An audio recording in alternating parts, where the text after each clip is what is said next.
ఆ ఇద్దరు నాయకుల మధ్య మాటల యుద్ధం విశాఖ పాలిటిక్స్లో కొత్త ట్రెండ్ సృష్టిస్తోందా అన్న కామెంట్స్కు దారితీస్తోంది. వారు నియోజకవర్గాలు మారినా, ఒకరికి గెలుపు మరొకరికి ఓటమి మిగిలినా వారి మధ్య రాజకీయ రచ్చ రగులుతూనే ఉంది.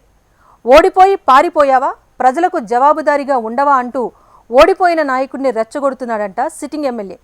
ఆయన విమర్శలు ఈయనకు పుండు మీద కారం చల్లినట్టుగా ఉన్న పంటి బిగువన భరిస్తున్నాడంట. కాదు భరించాల్సి వస్తోందంట. నిజానికి పాలిటిక్స్లో ఆయన ఒకటంటే నాకేం తక్కువ, నేను 4 గంట అంటారు ఎవరైనా. కానీ ఆయన మాత్రం చాలా ఓపిక్గా బిహేవ్ చేస్తున్నారంట. మరి రెచ్చగొడుతున్న సిట్టింగ్ ఎమ్మెల్యే ఎవరు? రెచ్చిపోకుండా పావులు కదుపుతున్న మరో నేత ఎవరు? వద్దు స్టోరీ. విశాఖ రాజకీయాల్లో ఆ ఇద్దరు నేతల వ్యక్తిగత దూషణలు, పరస్పరం మాటల దాడులతో మొన్నటి ఎన్నికల హడావిడి అంతా ఇంత జరగలేదు. అప్పట్లో అదంతా ఎలక్షన్ స్టంట్ అనుకున్నారు అందరూ. కానీ ఇప్పటికీ నిప్పు రాజేసుకోవడం చూస్తే ఇది రావణ కాష్టంలా ఎందుకు రగులుతోందా అన్న అనుమానాలు విశాఖ వాసులు తలెత్తుతున్నాయి. ఇక ఆ నేతలు ఎవరంటే మాజీ ఎంపీ ఎంవివి సత్యనారాయణ ఒకరైతే, దక్షిణ నియోజకవర్గ ఎమ్మెల్యే వంశీకృష్ణ శ్రీనివాస్ మరొకరు. వీరిద్దరి మధ్య తలెత్తిన రాజకీయ విమర్శల అలజడి విశాఖలో కొత్త రాజకీయాలు తెరమీదికి రాబోతున్నాయా అన్న అభిప్రాయాలకు తావిస్తోందట. ఒకప్పుడు ఇద్దరు వైసీపీలో ఉన్న నేతలే. ఇద్దరి మధ్య అన్నదమ్ములాంటి అనుబంధం ఉంది అనేంతగా కలరింగ్ ఇచ్చిన వారి. కానీ 2024 ఎన్నికల్లో విశాఖ తూర్పు టికెట్ ఆశించి భంగపడ్డారు వంశీ.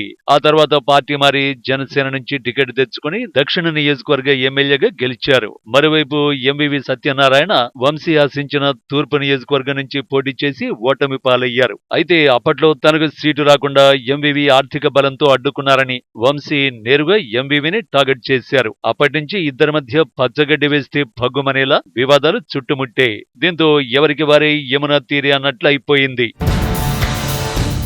ఇటీవల ఎమ్మెల్సీ పదవి ఖాళీ అవడంతో ఎంవివి ఎమ్మెల్సీగా పోటీ చేయాలని పావులు కదిపారు. కానీ పార్టీ ఆ పదవికి బొత్స సత్యనారాయణను అర్హుడిగా ప్రకటించడం, ఏకగ్రీవంగా బొత్స గెలిచి ఎమ్మెల్సీ అయిపోవడం జరిగిపోయాయి.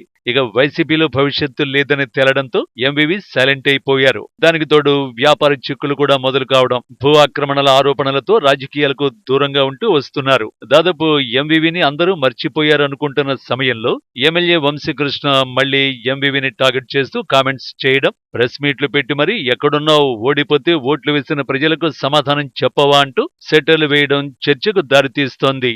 ఇక్కడే అసలు కథ మొదలవుతోంది అంటున్నారు రాజకీయ విశ్లేషకులు. ఎంవివి సత్యనారాయణ కమ సామాజిక వర్గానికి చెందిన వ్యాపారవేత్త. విశాఖలో ఎంపీ భరత్ తర్వాత అంతటి ఆర్థిక బలం ఉన్న కమ సామాజిక వర్గ నేత కావడం, విశాఖలో సత్సంబంధాలు కలిగి ఉండడం, అటు ఎన్నికలకు ముందే కొంతమంది కూటమి నాయకులతో ఎంవివి సాన్నిహిత్యంగా ఉన్నారు అనే ప్రచారం కూడా జరిగింది.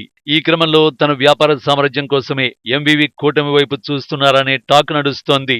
కమ్మ కార్డు వాడుకుని నెమ్మదిగా కూటమిలో అడుగుపెట్టే ప్రయత్నం చేస్తున్నట్టుగా సంకేతాలు కనిపిస్తున్నాయంటున్నారు. అందుకే ఎవరు ఎంత రెచ్చగొట్టినా మౌనమే సమాధానం అంటున్నారట ఎంవివి.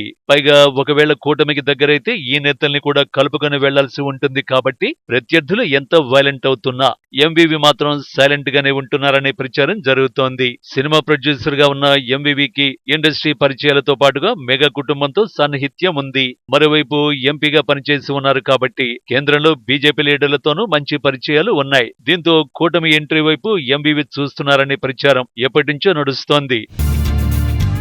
అన్ని అనుకూలించి ఎంవివి కూటమిలో చేరితే వంశీకి కాస్త ప్రయారిటీ తగ్గుతుందనే మాట కూడా వినిపిస్తోంది. దీంతో ముందే వంశీ ఎంవివిని అడ్డుకునే ప్రయత్నం చేస్తున్నారనే టాక్ కూడా నడుస్తోంది. అయితే ఎన్నికల ముందే ఇదంతా జరిగితే జరగాలి, కానీ ఇప్పుడు ఎన్ని ఎత్తులు వేసినా ఏం ప్రయోజనం అనేవాళ్లు కూడా లేకపోలేదు. కూటమి అంత ఈజీగా గేట్లు తెరవదు అంటున్నారు మరికొందరు విశ్లేషకులు. అసలు ఇదంతా ఇద్దరు నేతల మధ్య వ్యక్తిగత దూషణలు, ఆరోపణలు మాత్రమేనని కొట్టిపారేసే వాళ్లు కూడా లేకపోలేదు. మొత్తానికి ఈ ఇద్దరి మధ్య జరుగుతున్న సిగపట్ల పర్వం పిల్లి మొగ్గల్లాంటివే తప్ప విశాఖ రాజకీయాలను ప్రభావితం చేసే అంత సీనేమీ ఉండబోదని మరికొందరు అంటున్నారు. మొత్తానికి ఎంవివి తన రాజకీయ భవిష్యత్తు కోసం ఏం చేయబోతారు, ఆయన అడ్డుకునేందుకు వంశీకృష్ణ ఇంకా ఎలాంటి ఎత్తులు వేస్తారు అనేవి ఇప్పటికైతే ఒక ఆట విడుపు లాంటివే అంటున్నారు విశాఖ రాజకీయ విశ్లేషకులు. అంతకు మించి ఏమైనా జరుగుతుందా అనేది వేచి చూడాల్సిందే.